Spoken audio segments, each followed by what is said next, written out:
Well,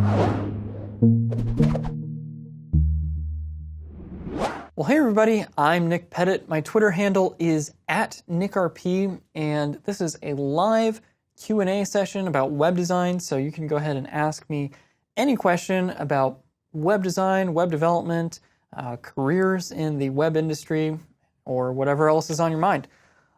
So, we already have our first question here. Rodrigo asks, is there any CSS framework that uses EMS in media queries?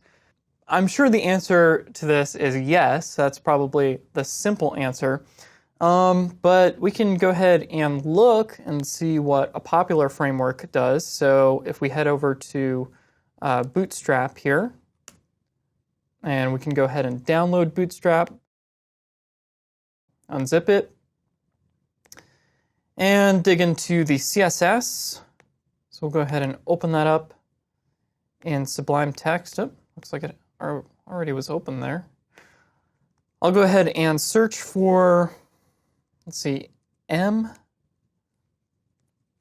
And it looks like it's being used in a couple of places. So it's being used for some positioning, some padding. It looks like there was an H1 there that already had it being used for like I guess some font size adjustment.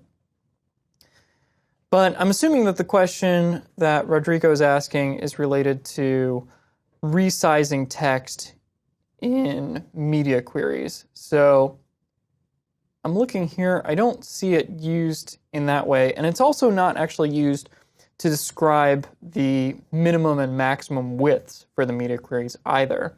That is typically described in pixels because that's the way that you want to try to define your breakpoints in media queries is by using pixels. If you were to use EMS, you might get some actually pretty strange results. I'm not actually sure what would happen. I guess it would kind of adjust as you're resizing the browser, but not in the same ways that you would expect with pixels. So, next question is, what is the advantage in learning Python if you already know PHP? Well, there's a ton of advantages to diversifying the languages that you know. So Python and PHP are both back-end languages, at least typically, and that allows you to interact with the database. You can do all sorts of back-end business logic and basically create front-end code that's then delivered to the client side. So you generate your HTML, CSS, JavaScript, and you can go ahead and deliver that to the client in general. That's kind of back-end, front-end programming in a nutshell. PHP is really great if you're just getting started and you have no back-end programming experience whatsoever. PHP is really easy to get into just because the environment is typically a little bit easier to set up than for something like Ruby on Rails, for example. I'm actually less familiar with Python, but Python and its framework, Django, is a little bit more, I guess, comparable to Ruby on Rails in that it's a more robust web app framework. And in PHP, you do have those. You have those with things like Cake PHP and a couple of others. But the really, really popular ones for, I guess, building web apps are Django and Rails. So if you've done a little bit of PHP and you're ready to move into something more advanced, Django might be a really good option.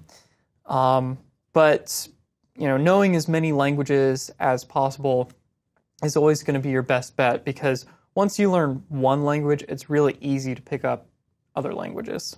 So how's that for a non-answer? So the next question is, David asks, do you use browser feature detection when creating websites? It depends. So I typically do not. I try to just build my sites so that they can be progressively enhanced or gracefully degrade, whichever term you prefer. They're similar terms. It basically just means that you have some sort of fallback plan for browsers that don't support particular features. And if you want to use feature detection You can. It's a perfectly legitimate way to go. In fact, in CSS, there's a new rule that's being introduced pretty soon. I believe it's at supports. I'm actually going to Google that real quick to see if that is on the way. Because I know, yeah, David Walsh was blogging about that. So this is interesting. It is on the Mozilla Developer Network. I'm going to go ahead and see if supports. Actually, I'm going to go to caniuse.com and see where supports is at. Yeah, so CSS feature queries. Doesn't look like it's supported in Internet Explorer, even in version 11. That's not terribly surprising. But looks like Firefox and Chrome support it, so that's actually interesting. I actually have not used supports a whole lot. I didn't know that both Firefox and Chrome supported it at this point. Looks like Safari's still lagging behind, though, so that might make you not want to use it at this point. But that's just another way of doing feature detection just for CSS. You could also do feature detection in JavaScript, and that's just basically testing whether or not something is actually available for you to use in the browser. So next question is Carlos asks, what is the best way to create and use responsive and retina-ready images? So that's a really great question because the answer is kind of in flux. And I guess in short, the answer would be it depends. It depends on what kind of site you're trying to build, how many images maybe you really want to load up.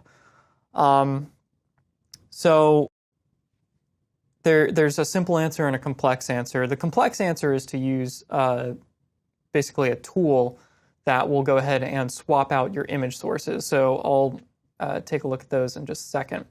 The simpler answer is to actually create just one retina-sized image and not bother switching over to a smaller image if the screen isn't a retina display, or I guess a high-resolution display, if you will. Retina-ready images actually tend to compress really well. You can get away with a lot more JPEG compression on larger images than you can on smaller images.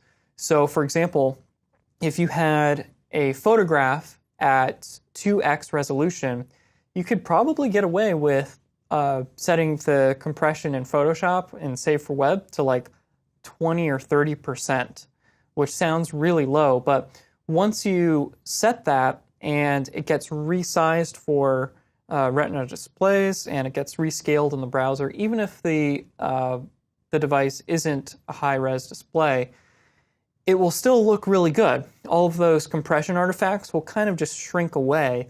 And in some cases, the larger image, when it's heavily compressed, actually ends up with a smaller file size than a smaller image with less compression.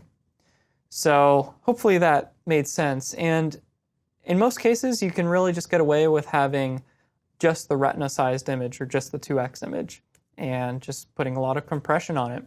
So that's the simple answer. The more complex answer is to use some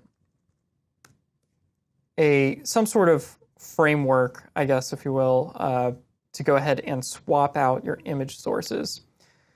So there's a couple. I think, is it adaptive images that I'm thinking of? Yeah, so this will actually go ahead and swap them out using a PHP file.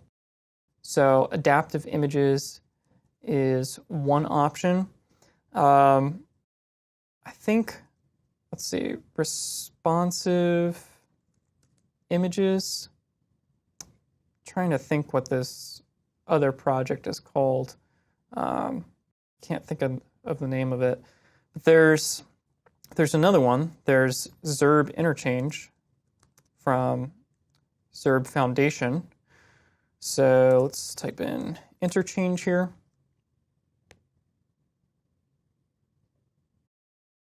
So this was actually for Foundation 4. I believe Foundation 5 just came out, and I haven't taken a look at it yet, but I would assume that interchange is still a part of that. And interchange, again, is just another option for swapping out your image sources. And this is nice because not only can you swap them out for resolution reasons, or I guess for DPI reasons. So, for example, you could swap image sources from a retina image to a non-retina image. But you can also swap image sources if you want maybe slightly different cropping on a smaller display. I'm trying to think what that other project was. Let me just go ahead and Google this real quick. So, because I blogged about this recently, and I might be able to find it here. Let's see. I think it's SVG first is the title of the blog post. I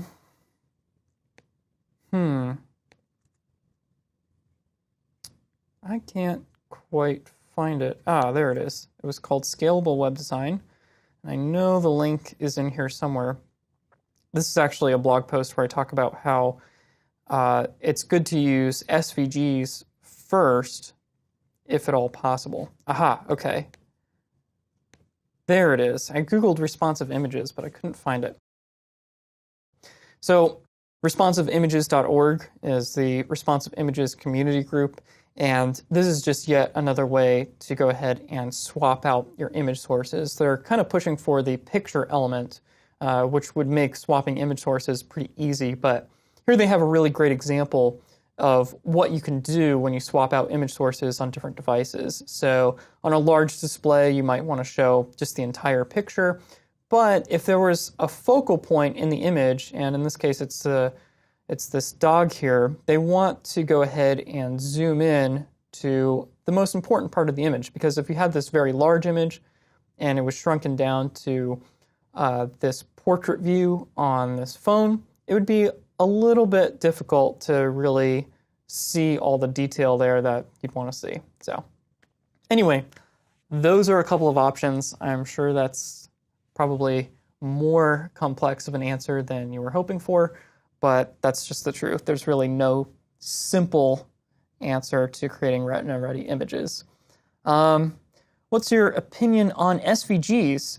I'm having problems with cross-browser compatibility. Well, it depends on what browsers you're trying to support, but SVGs are pretty well supported at this point. So I have Can I Use here up. That's at caniuse.com. And SVGs are currently supported with basic support all the way back to Internet Explorer 9. So that's 2 versions back now. So you should be actually fairly safe to go ahead and start using SVGs as long as you provide some sort of image fallback. So they're also supported in Firefox, Chrome, and Safari, and pretty well supported across all mobile browsers. You can go ahead and use SVGs in the image element, so that's actually using them as the source for your image. You can also use SVGs in CSS backgrounds, and that for some time was a little bit less supported, but it looks like support is pretty good at this point. You can also do SVGs inline, and something that's a little bit newer are SVG filters. So that's described as using Photoshop-like effects on SVG objects. So you can go ahead and do things like blurring or color manipulation and all sorts of other cool effects. That is still a bit less supported, and it's also pretty computationally intensive, so it's something that you don't want to use in abundance. But it looks like support is coming pretty soon here, so that's good. But if you do need to support Internet Explorer 8 and back, you will need some sort of fallback. So again, in this same article, Scalable Web Design, I talk about using vectors first, and you can go ahead and create a bitmap-based fallback. And there's actually a really great tool that does that. It's called GrumpIcon or GrumpIcon or GrumpIcon. I'm not really sure how you pronounce it. But you can go ahead and drag and drop an SVG right here. And it will go ahead and create a bitmap-based fallback for you. So that's a really good solution if you need to support browsers that don't necessarily support SVGs as well as you'd like. So hopefully that answers your question. Next question says, I'm just getting started at Treehouse and building websites. Awesome. But I'm still having trouble grasping the basics. I was recommended starting with Bootstrap. Any other suggestions? So it depends what you're trying to accomplish. If you're still really, really new to web design, I'd recommend going onto Treehouse and just learning about HTML and CSS.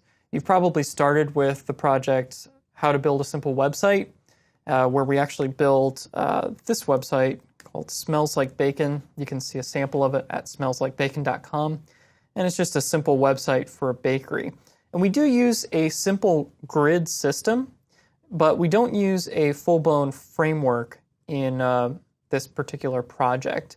If you do feel like you have kind of the basics of HTML and CSS down, you may want to go on to using a more robust framework. So the one you mentioned is Bootstrap, which I have up here.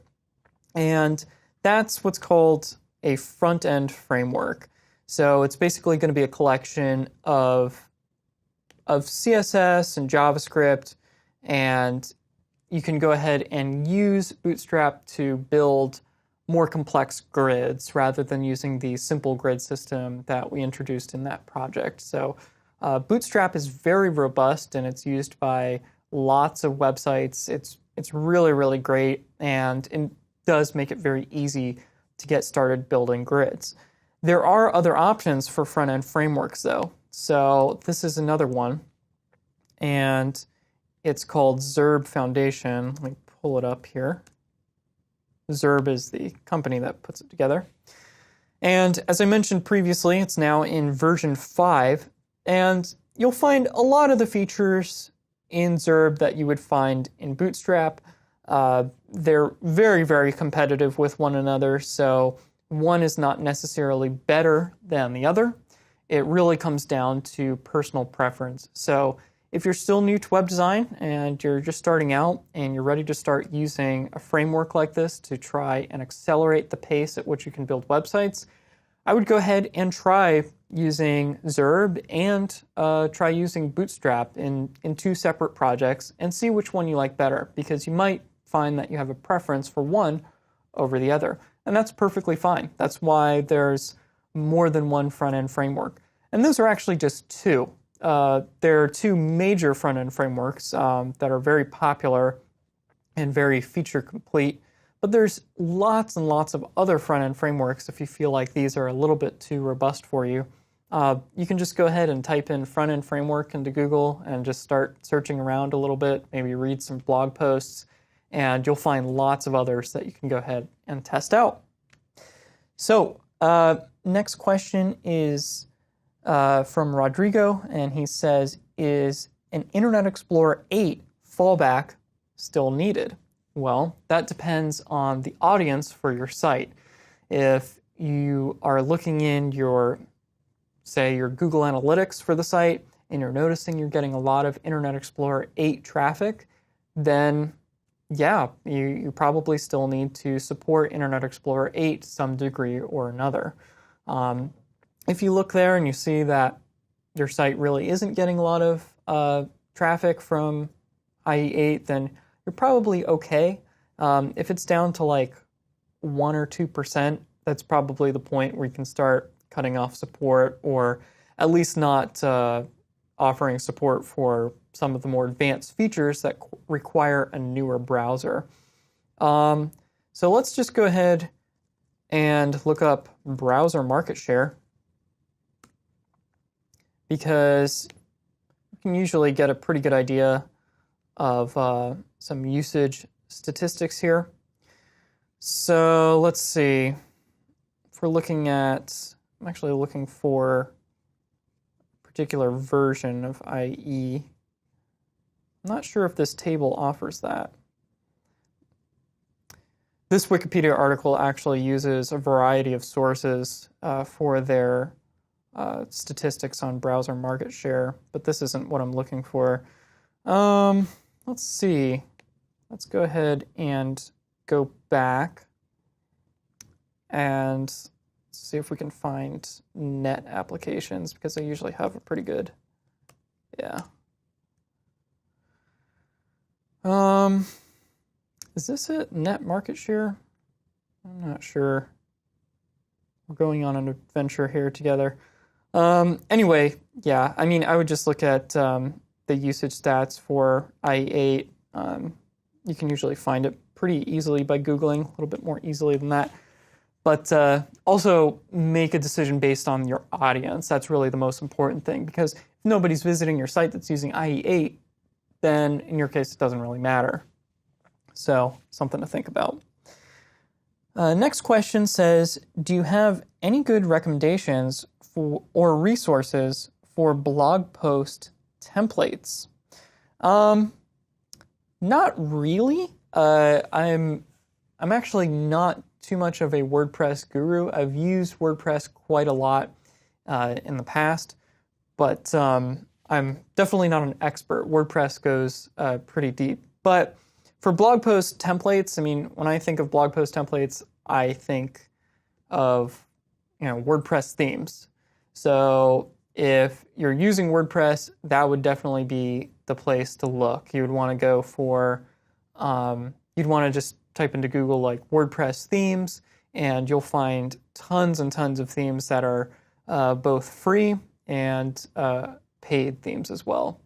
And it's definitely a case where you're going to get what you pay for the most part. There's plenty of really great free themes, but some of the paid ones are pretty nice, and there's a reason that they're paid. It's because the people that made them put a lot of work into them. So I don't have any great recommendations or resources in that regard, but our WordPress teacher, Zach, at Treehouse definitely would. So if you're a Treehouse member, you might want to hit up Zach in the forum and ask him if he has any good recommendations. So next question says, any advice for back-end developers who are interested in web design? Oh, yes. So I have worked with lots of developers in my time. In fact, I've done lots of development myself. I self-identify as a web designer, but that doesn't mean I don't do any development at all. In fact, I do quite a lot. So I have plenty of advice for developers that are looking to break into web design. The number one thing that I see from developers in terms of designing websites is that they tend to kind of ignore the use of space. You can always tell when a layout is designed by a developer because there will be text that's like running right up against the edge of the site or another element. There just won't really be enough space between all the elements on the page because it can be, if you're newer to design, it can be a little bit strange to actually include a lot of space because it feels like you're literally adding nothing to the page. But space is important because when you have negative space between elements, it just makes things a lot easier to read and navigate. So I actually wrote a blog post about this as well. And I'm going to go ahead and search here. I think it's called 5 Mistakes Web Developers Make, or something like that. Let's see. Or it's like 5 things every developer should know. 5 design tips every developer should know. So, I just went over the first one, use negative space. So just make sure that there's enough space between your elements. And there's a bunch of more detailed tips about that there. You also need to pay attention to contrast, and you want to create contrast through value or lightness and darkness. You don't want to create contrast through color too much. You actually really want to rely on the lightness and darkness of a color before you rely on color itself. So a really great way to test that is to put your page in black and white and just look at it, in grayscale and see if you notice any areas that are too light or too dark or aren't really contrasting with one another enough, because by removing all color, you'll see areas that are not contrasting through value, but might be contrasting through color, and they're just hidden as a result. There's a couple more here. Yeah, add variety with texture, although flat design is all the rage right now, so maybe that's not such a great tip anymore. I can't really tell these days. You want to try to communicate using shape. So websites are really great for creating rectangles, but it can be difficult to create non-rectangular shapes. Fortunately, it is actually a little easier these days with CSS3 because you can go ahead and create really nice shapes using things like border radius or pseudo elements and a couple of other things. So this is a list of shapes on CSS Tricks, and it's linked here in this article. And all of these shapes are created with a single HTML element. So it's pretty incredible, some of the shapes that you can make, and you can do a lot to draw attention to an element just by changing its shape slightly. And the last one is just to make sure that you have really good balance on the page. So you don't want elements to be too heavy on one side and too light on another, or vice versa. And a good way to check that is to flip your page upside down. So you could go ahead and take a screenshot of it and flip it upside down in an image editor, or you could actually go ahead and use CSS3 and just rotate the entire body of the page. You could do that in like the developer tools, for example, in Google Chrome or Firefox or a lot of other browsers. So you could go ahead and flip your page upside down, and that way you'll be able to look at the composition of the page and kind of judge, okay, without looking at the text or other elements that seem familiar, does the page feel heavier on one side or the other? So that's a really good way to check balance. Hopefully that answered your question. So next question says, how do you handle image sizing when dealing with 2x images in your CSS? There's a couple of different ways. Generally, you want to have your images, at 2 times the resolution that you would need them to be at. If it is a background image, you need to set the background size to 50%. I think that's correct. My math might be slightly off on that. Or it's like the other way. I'm not sure. But in general, I think you need to set them to 50% in order to size them down. You also can set an explicit width on images, or on elements that are the container for images. So if you know that the container is going to be a certain size, you just need to set the image to be 2x that size when you're actually creating it, so that when you drop it in, it's resized by the browser. But that is the general rule, is that you want to create 2x images, you need them to be at 2 times the resolution, and then they're resized in the browser. So next question is from Kevin. He asks, for a large website project, would you recommend starting with Bootstrap, Foundation, or neither? Well, we kind of already answered this previously. You should use whatever CSS framework, front-end framework you feel most comfortable with, and you should try out a couple different ones to see which matches your personal preferences. However, the second part of the question, or neither, I would definitely use a front-end framework every time. I wouldn't go into a huge web project without some sort of framework there, because you're just going to have such a much easier time developing new features rapidly if you have a framework already in place. unless it's some sort of legacy project that developed CSS over time and really just kind of works and you don't want to mess with it. If you're starting a new project, you should really try to seek out a front-end framework that you think is going to work great for that particular project and for your own personal preferences or the preferences of your team. So in terms of Bootstrap and Foundation or any other though, you should just try it out and see which one you like. Next question is from Andy. He asks, what's the best approach for creating an app that allows others to build their own custom mobile apps? For example, a business that wants to be able to brand and customize an app for each of their clients. That's getting a little bit more specific than I think I'm able to answer here.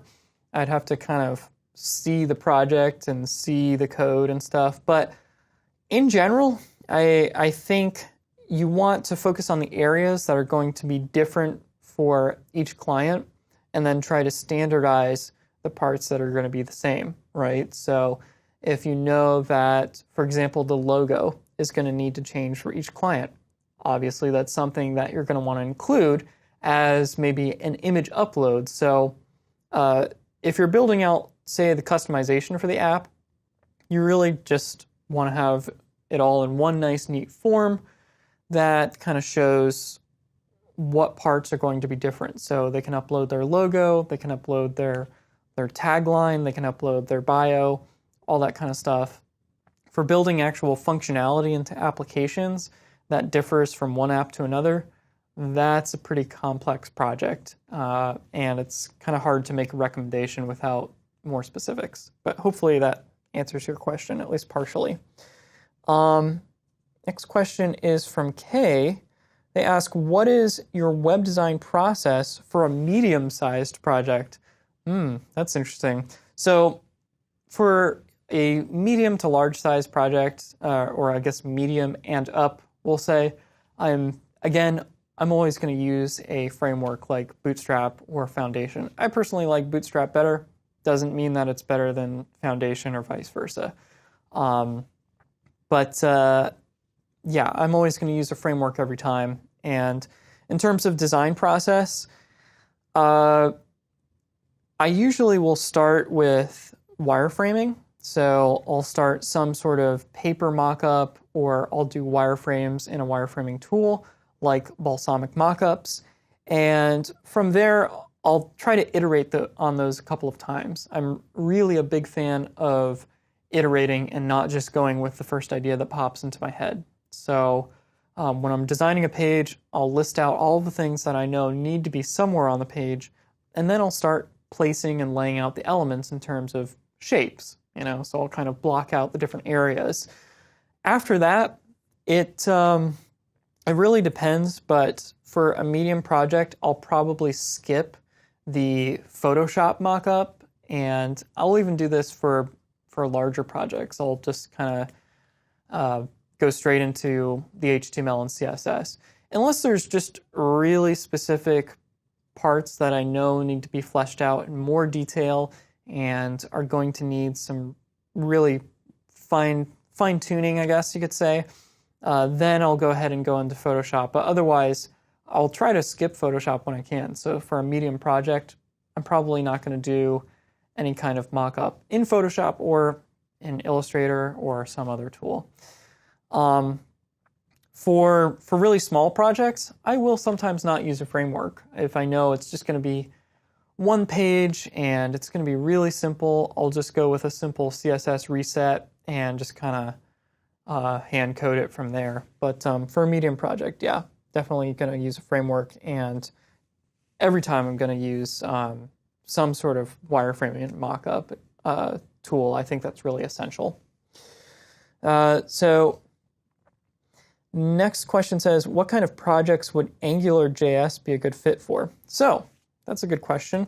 Let's go ahead and type in AngularJS so that for those of you that aren't familiar, you can go ahead and take a look at this. AngularJS is basically a front-end framework, and it says, why AngularJS, or what is it? Basically, HTML is great for declaring static documents, but AngularJS allows you to create dynamic views on top of that HTML. It says AngularJS lets you extend HTML vocabulary for your application. Now, I have not used AngularJS extensively, but basically it allows you to drop in little things like this. So it says hello and then your name with two curly braces surrounding either side. And if you're familiar with PHP or Ruby or Python, all of those languages do the same thing, but they do it on the back end. This is done on the front end, so it's actually talking to the database and then dropping in that information after the HTML is loaded. So the HTML loads up, talks to the database, drops in all of the information, and it's just basically a way of creating dynamic view templates. What kind of projects would it be a good fit for? Any kind of web application where you need dynamic views, which is pretty much almost every web application.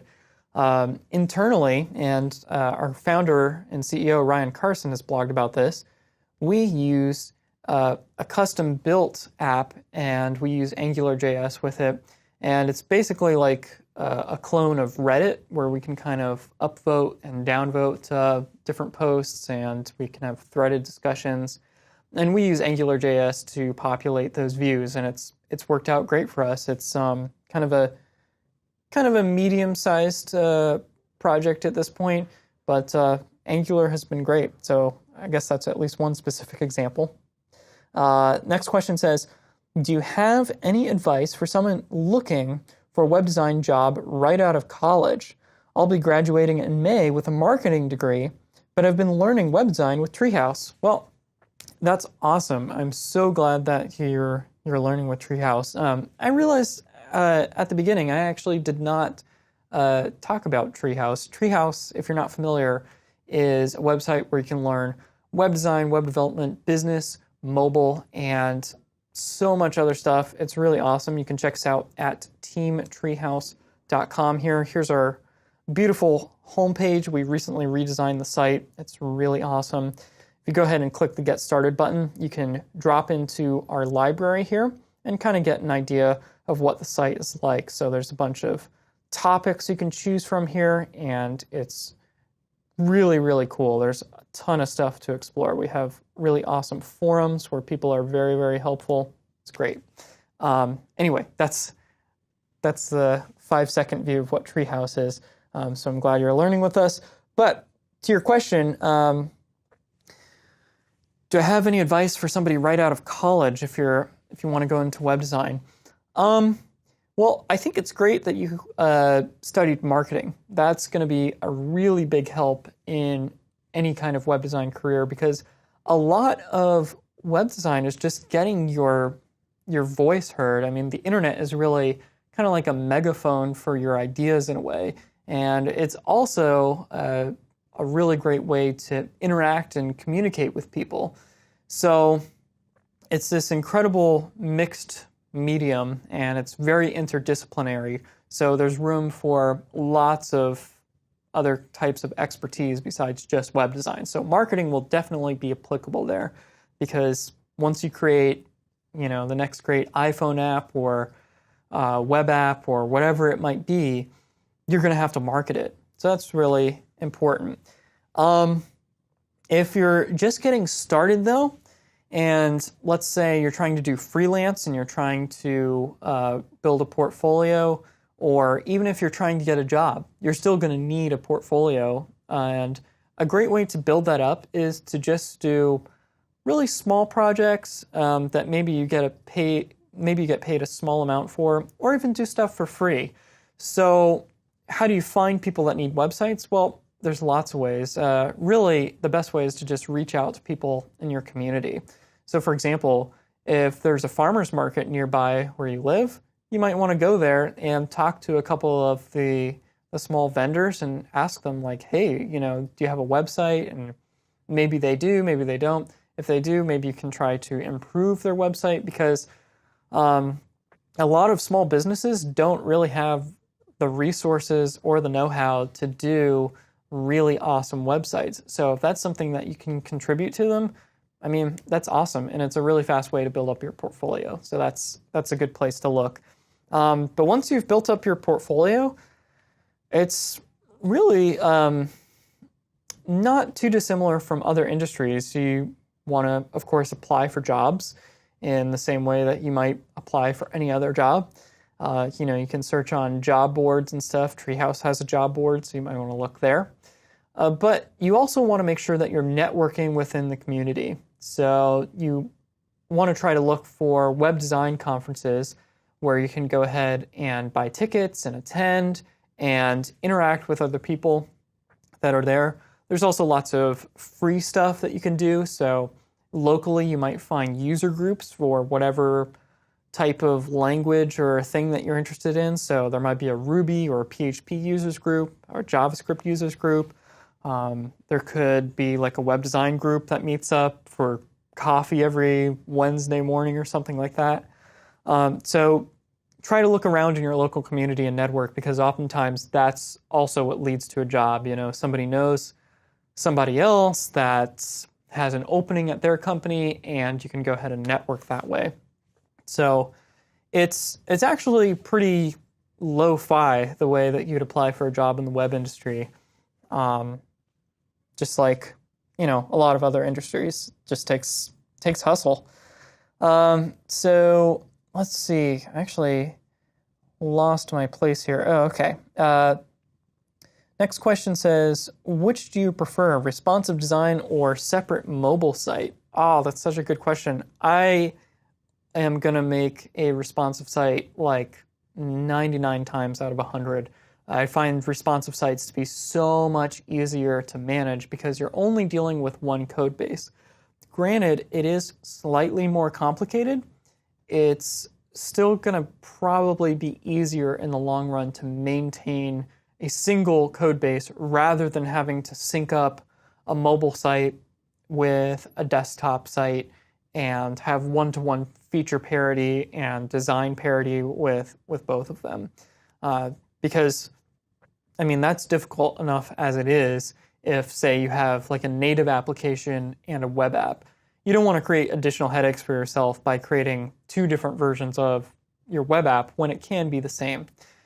The only instance in which you might want to create a separate mobile site is, it's hard to even think of one anymore, but if you have a very specific mobile experience that you want to target, or you have a very well established website that's already built out and it looks great, it just needs a mobile experience, then you might want to go ahead and build a separate mobile web app. But that kind of thing is becoming more and more rare as time goes on. It's really difficult to find a site that has a great desktop site and no mobile site whatsoever. So that's kind of a rarity. But yeah, I recommend going with responsive. I think it's just going to be a lot easier in the long run, unless you have a really specific use case for the mobile app. Next question says, what's your favorite source of inspiration as a web designer? It just comes from all over, really. I know that's a very vague answer, but I find inspiration in movies and in video games and just by walking outside in nature. I love to look at fine art. I find that a lot of fine art techniques kind of tend to get lost in the realm of web design because it's so much more technically oriented with computer code. But there's a lot that we can learn from fine art and art history that can be drawn upon as a great source of inspiration. So I do personally like to look there a lot.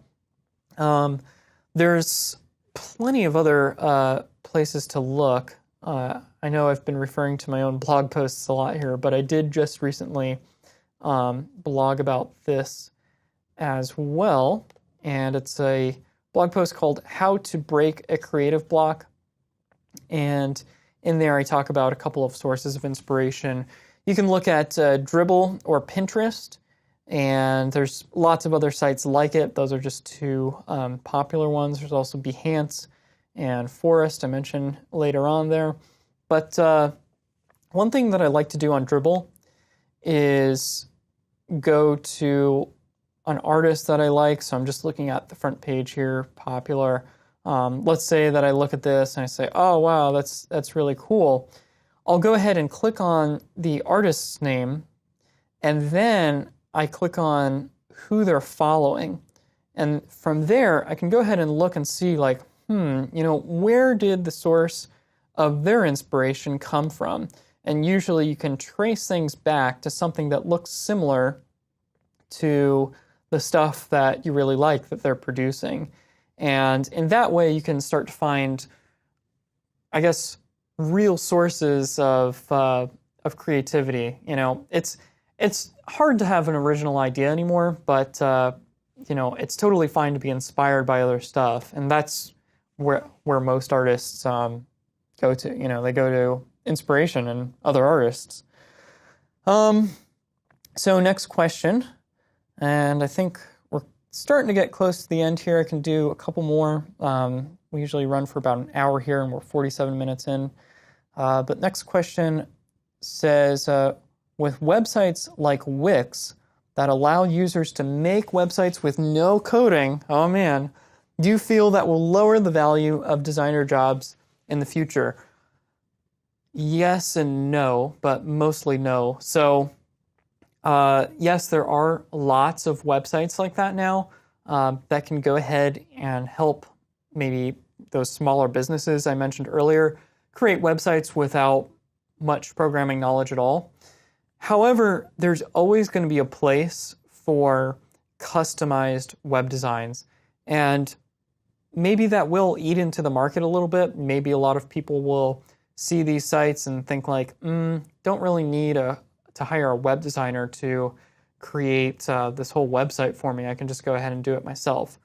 But even if that does start to happen, that's only going to make a web designer even more valuable because those skills are going to become a little bit more rare. So it'll always be a great profession to be in. The other thing to keep in mind is that there is no shortage of websites to be designed.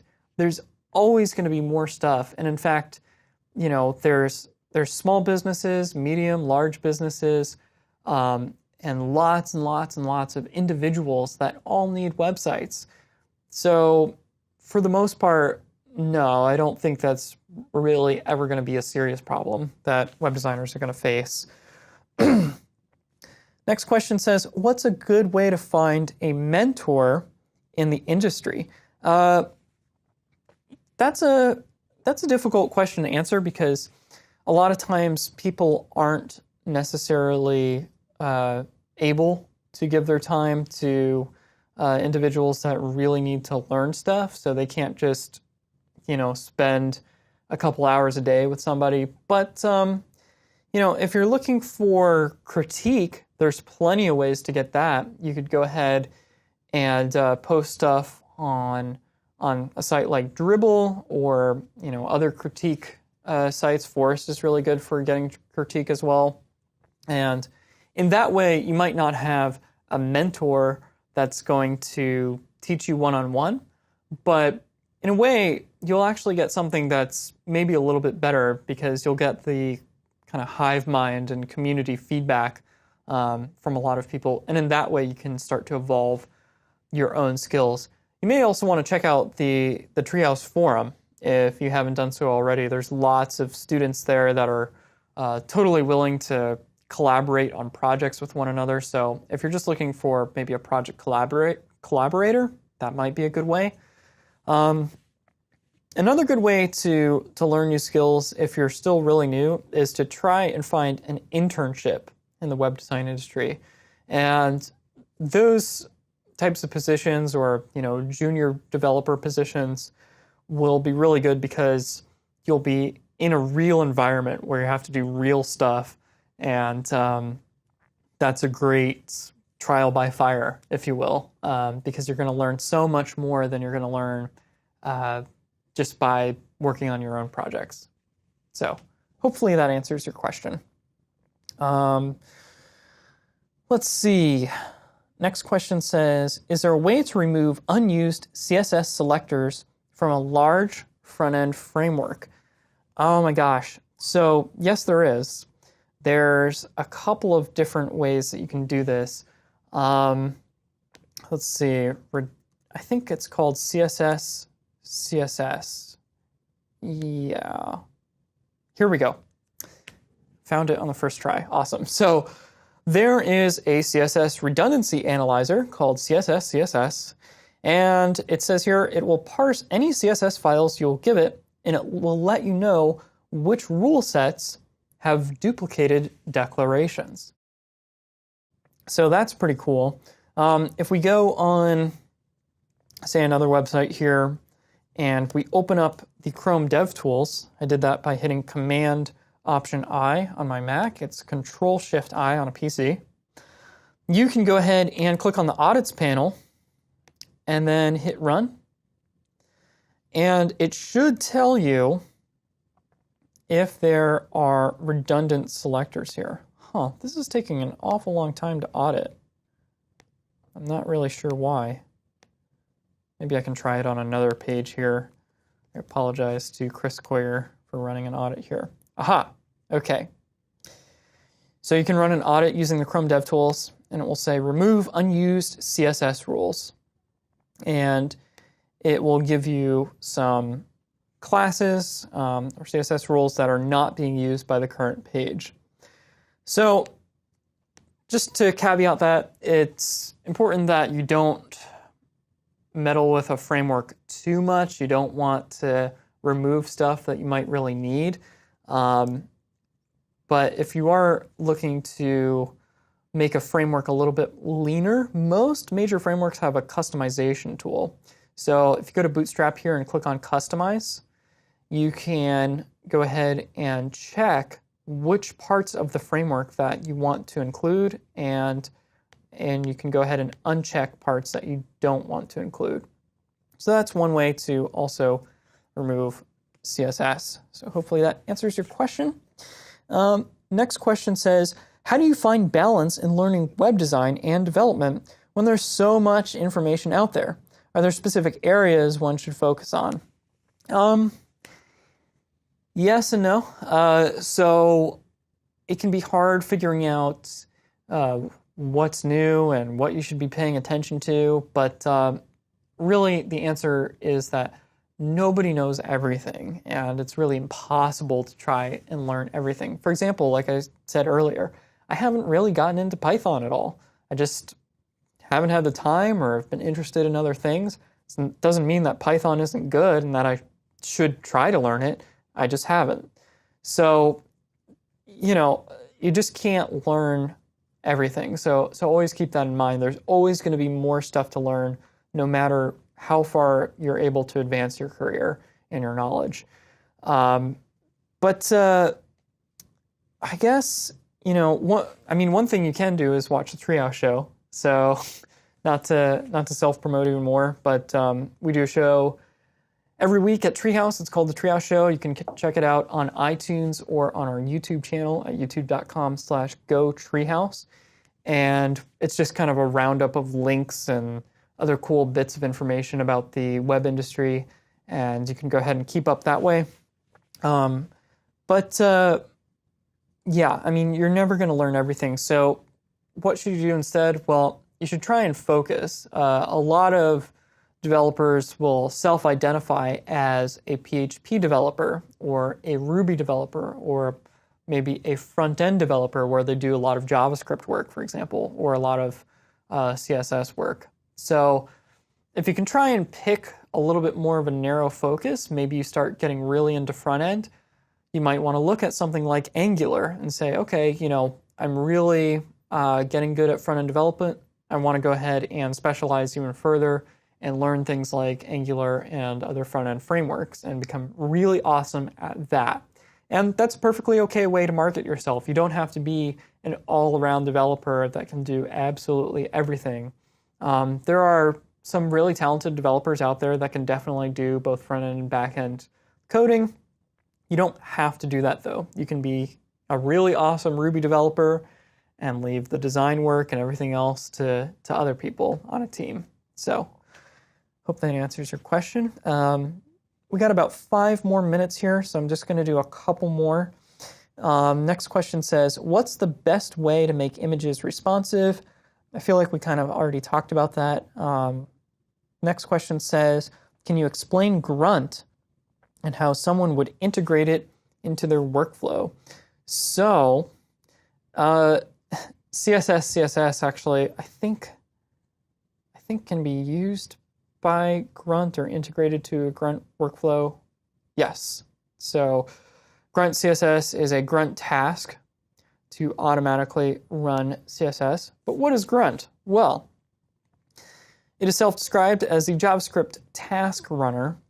And a task runner basically allows you to automate things when you're building your website.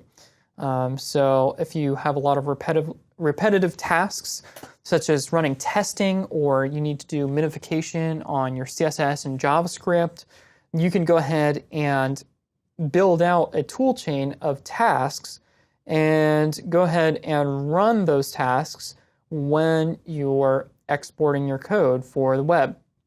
So that's basically what Grunt is. Don't have a whole lot of time here to go into it. I want to kind of wrap up a few more questions here, but that's basically what it is in a nutshell. And there's plenty of great documentation you can go ahead and check out on gruntjs.com. So next question says, what color scheme do you use in Sublime Text? I'm not really sure. Let's go ahead and open up Sublime Text and see. Let's see, preferences, color scheme. Looks like I'm using Mac Classic right now. I have been known to use ZenBurnesque, so I do use this quite a bit. But I try to use Mac Classic when screencasting just because it's a little bit easier to see dark text on a lighter background. How different are web design and web development? It's kind of like a Venn diagram. I mean, there's areas that overlap. There's areas that are definitely classified as development and definitely classified as design. So for example, if you're making wireframes or Photoshop and Illustrator mockups, that's most definitely web design. If you're writing back-end code that interacts with a database, that's definitely web development. I think the area where it gets fuzzy is on the front end with HTML, CSS, and JavaScript. You know, what is design and what is development? It's kind of hard to say because a designer, I would expect to code CSS, whereas it's perfectly okay for a developer to go ahead and write CSS code as well. It's just kind of it just kind of varies depending on the particular intent. So a designer might be writing CSS to try and make the site look really great and aesthetically pleasing or more clear and create a great user experience. A developer might be writing CSS code because they want to go ahead and maybe optimize something, or there's this new feature that they're building and it doesn't really require a lot of design work. It just needs to show like this new message on the page or something. They might go ahead and write a little bit of CSS to go ahead and include that. JavaScript is another area where it gets a little bit funky. I mean, it's kind of hard to say whether a designer or a developer should be doing that.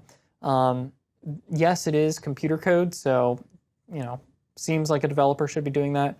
But a lot of the interactions or animations and other things that you might be creating with JavaScript could be classified as design because it's affecting the overall user experience.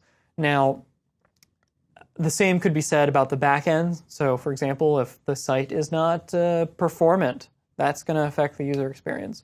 But JavaScript handles that a little bit more directly. So, to answer your question, I mean, it is different, but there's areas where it does get fuzzy. So, our last question is, how often do you find yourself referring to code documentation? I have a hard time remembering all the CSS3 goodies. I refer to documentation all the time. If I had to write out a CSS3 radial gradient for WebKit right now, I couldn't do it. I'd need to look it up.